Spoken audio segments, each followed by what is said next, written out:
Hey Math Aces, and welcome to Mr. Ace Math. In this lesson, we're going to talk about area basics. And as always, let's start with the lesson breakdown. And in case you don't know, you'll find this exact lesson breakdown with timestamps to each part of the video in the description below. You can use those timestamps to go to any part of the lesson that you need the most. First, we'll go over what area is. Then, we'll go over some basic examples of area. After that, we'll talk about the relationship between area and different shapes. Then, we'll talk about the relationship between area and different units to measure area. After that, we'll have the pause and practice, where you'll get the chance to try some questions of your own.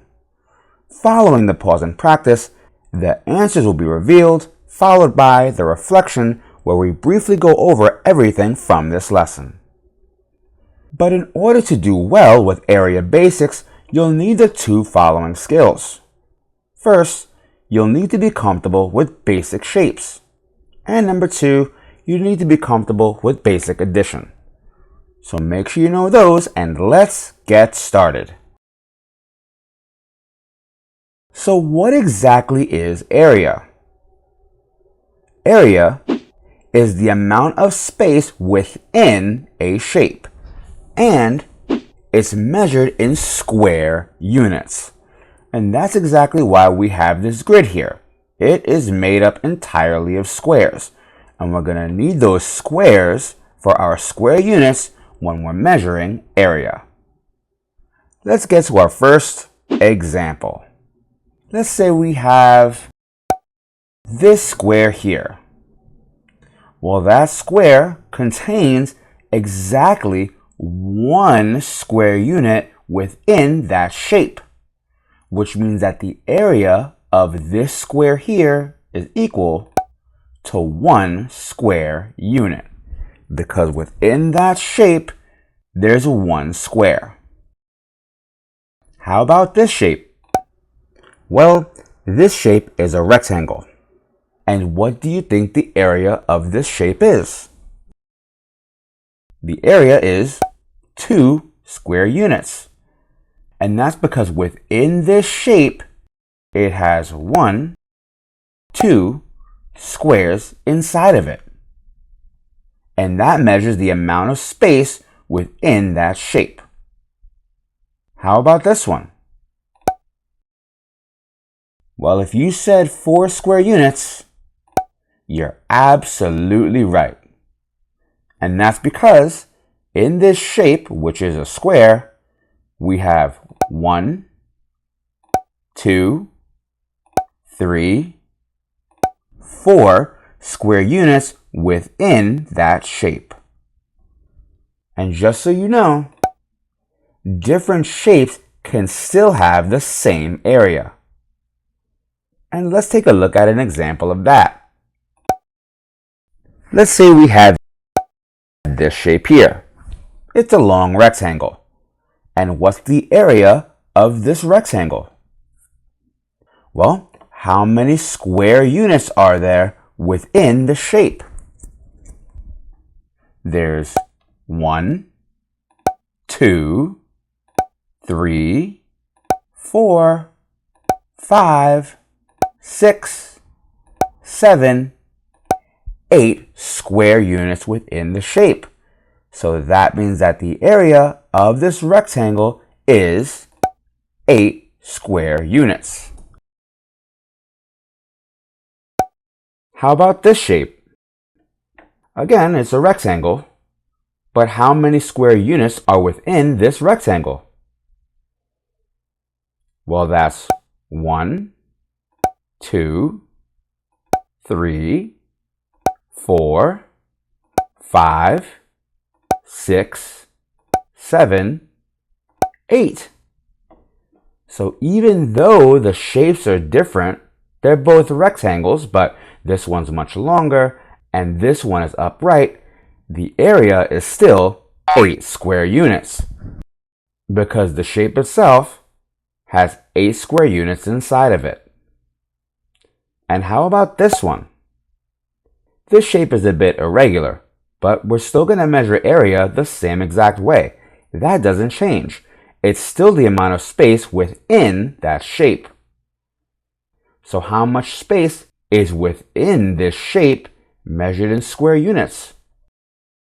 Well, I see 1, 2, 3, 4, 5, 6, 7, and 8.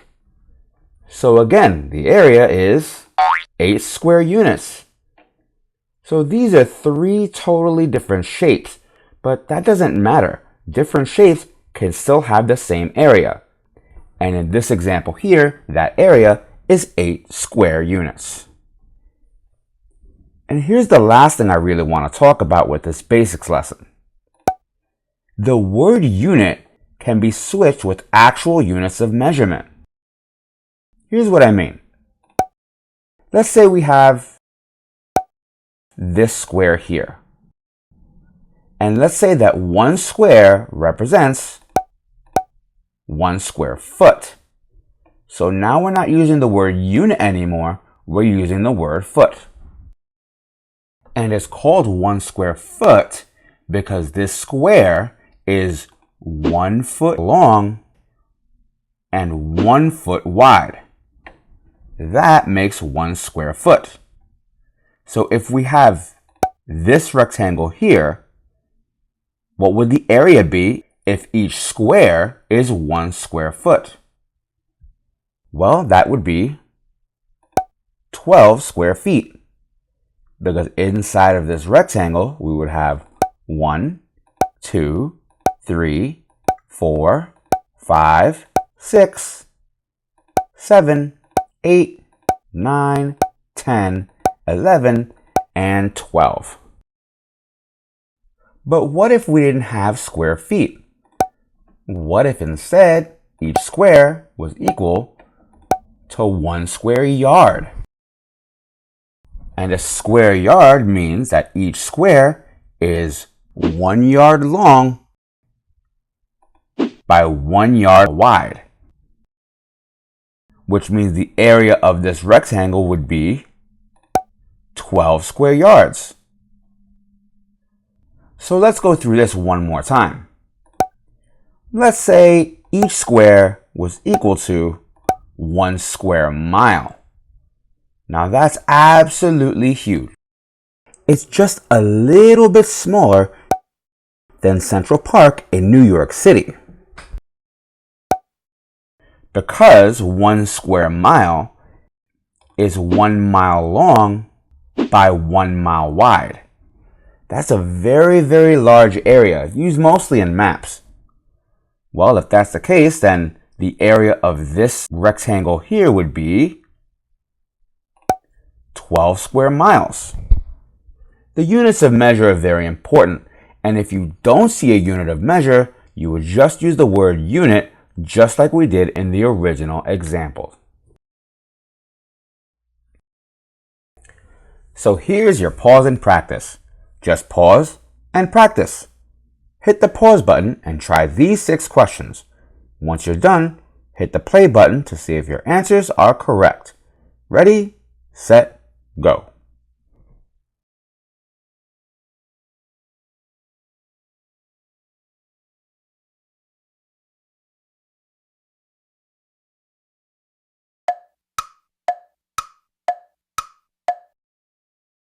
So let's take a look at our answers. Number 1 is 14 square miles. Number 2 is 16 square meters. Number 3 is 21 square yards. Number 4 is 25 square feet. Number 5 is 9 square units. And number 6 is 16 square centimeters. So how'd you do, Math Aces? If you got everything right, I want you to put Pause and Practice Pro in the comments. And don't forget to share this lesson with a friend. So what did we learn today? The amount of space within a shape is called the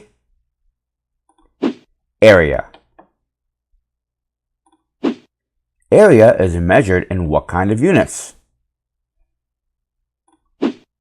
It's measured in square units. The word units can be replaced by a unit of measure. So that word unit can be something like meters, yards, inches, miles. Anything used to measure distance can replace that word units when you're talking about area. True or false? Different shapes cannot have the same area. That is absolutely false.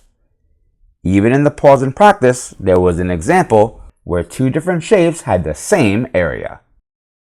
Well, that's it for this lesson, Math Aces. I hope it helped. If you have any questions at all, please leave them in the comments. I would love to help you. Thanks for watching, and I'll see you in math class. Don't forget to like, share, and subscribe. Questions? Comments? Leave them down below. And thanks for using Mr. Ace Math. Don't just pass math, ace it.